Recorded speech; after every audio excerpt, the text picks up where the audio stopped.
Fossil of the Day.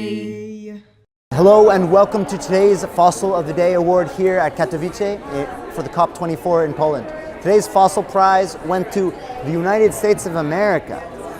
This award was given because they were trying to remove a reference in the text to the preamble of the Paris Agreement. The preamble of the Paris Agreement sort of where it lays out the frame in which all of this is functioning, the moral, ethical reason for all of this, mentioning stuff as climate justice, human rights, indigenous peoples, gender, people with disabilities.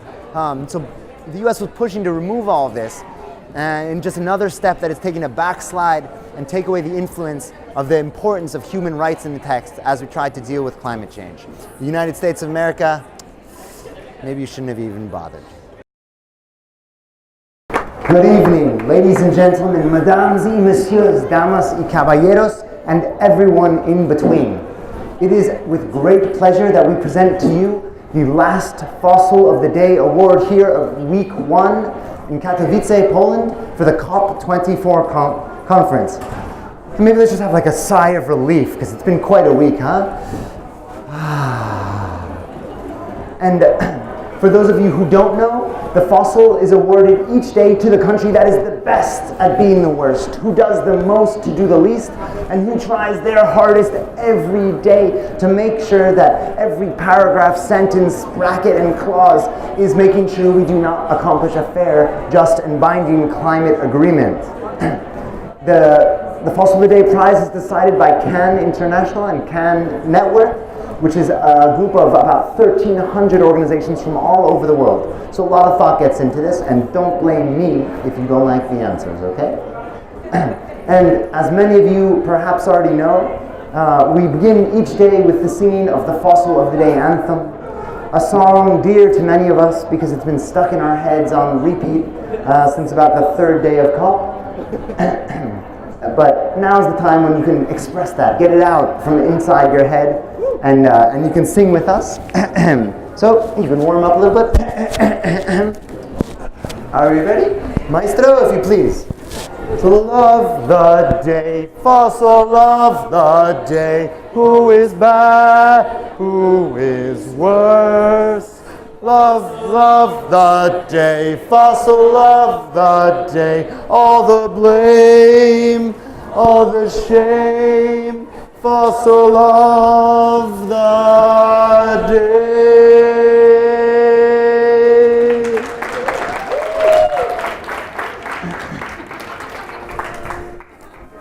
And I want to extend a special welcome. Is this anyone's first fossil? Raise your hand. Yeah, we got a few. Okay, we got a few newbies here. Great. Well, how's it going so far? Yeah, it's okay. Yeah, because we try to do the intro, kind of make it kind of fun so that people get lured in and they see it's exciting. Because really, introductions are pretty important. Like when you met your girlfriend's dad, you kind of want to nail that one, right? Because introductions can sort of set the whole context in which the rest of your relationship is defined, and context is really important. And you can tell that by whenever someone's like, oh yeah, no, I'm not racist, that was taken out of context. It's people's excuse for everything. Just say, no, it's not out of context, not out of context.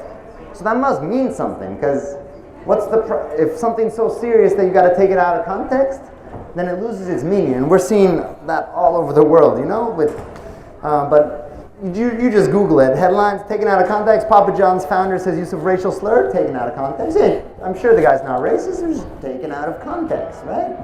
Ooh, I don't know. Trump's sexist comments.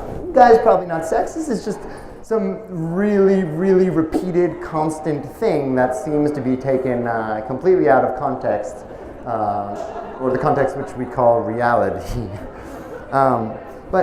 And context is important because otherwise you can sort of make things say whatever you want, Like, for example, like if words can mean really different things. If you say, what an ass, it's kind of different if you're talking about your boss, if you say it as your coworker walks by, or if you're talking to your neighbor Ben, who's showing you his new donkey, and you're like, wow, man, what an ass.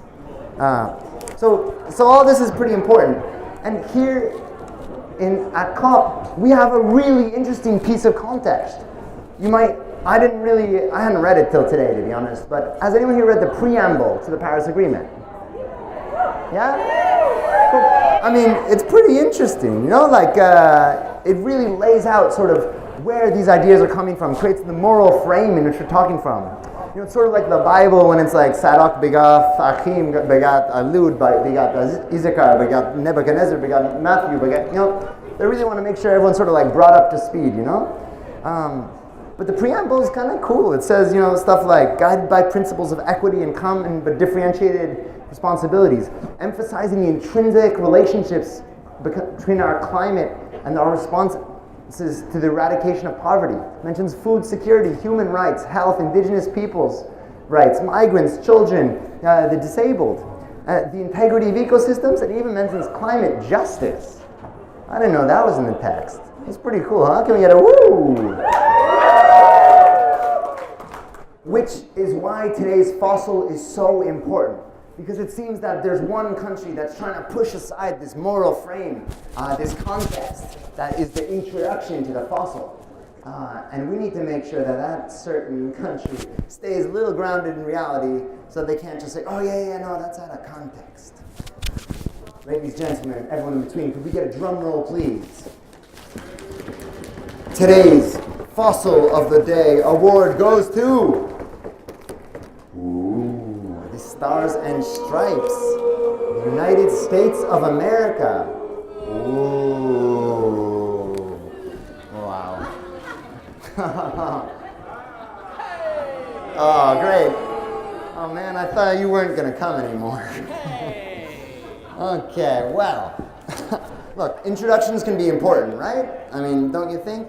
We use them to connect people and, hey, how are you? Or, say documents can give a sneak peek at what the rest of the text has in store for the reader. Sometimes they're relevant in treaties, but wait, sometimes? No, they're relevant. That's why they make them. Today's fossil goes to the U.S. for rejecting inclusion of human rights and other elements of the preamble of the Paris Agreement in the Paris Rulebook.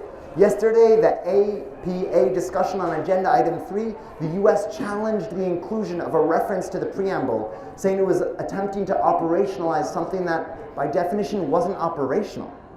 We're not the only ones perplexed by this, right? Parties should know that preambles and the important framing words they contain are integral to treaties.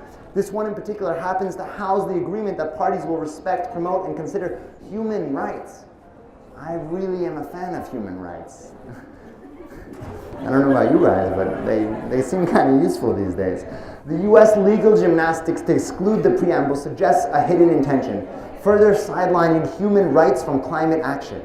But every country at COP has existing human rights obligations, so the preamble isn't new or additional, and all 184 parties to the Paris Agreement should respect, promote, and consider rights obligations in climate action. This argument, if I'm speaking too fast for you, or you want me to draw it or something, just let me know. Okay, cool, great, yeah, just do your thing. This argument, coming from the U.S. on the eve of the 70th anniversary of the Universal Declaration of Human Rights, is especially ironic. In case the U.S. delegation here has forgotten, it was the United States and Eleanor Roosevelt who fought for the Declaration in 1948. Oh, how far the United States has fallen. From once being on the front lines of the human rights movement to now arguing that they should be excluded from the rules guiding implementation of the Paris Agreement. What would Eleanor say? Can we get a big boo for today's fossil winner? Step up here, there you go. And is there anything you'd like to say for yourself, United States? Oh, it's so beautiful and shiny. I want to thank you all for coming here today to recognize our greatness. It's about time we could find a way to be the worst, and I really appreciate it. It seems like there were a lot of extra words, and we just didn't need all of them, so we're trying to get rid of all the fluff so we can talk about the important stuff, like modular coal plants and the cleanest fossil fuels you've ever seen. So we'll be trying to do a lot of that over the next week. I know you mentioned something about a time we were great in the past, which I guess is good, so kudos to that. And yeah, I mean, we're not so big on human rights back home, so I don't really know why we'd bring it here. Thank you. Can we get a boo? That has been the last Fossil of the Day award here, and We've got some interesting contenders this year for the Colossal Fossil, which will be given at the end of next week. So stay tuned. We are here or there every day at 6 o'clock. And before we end, if you'd like a press release or some more information, just come right up and we'll give one to you.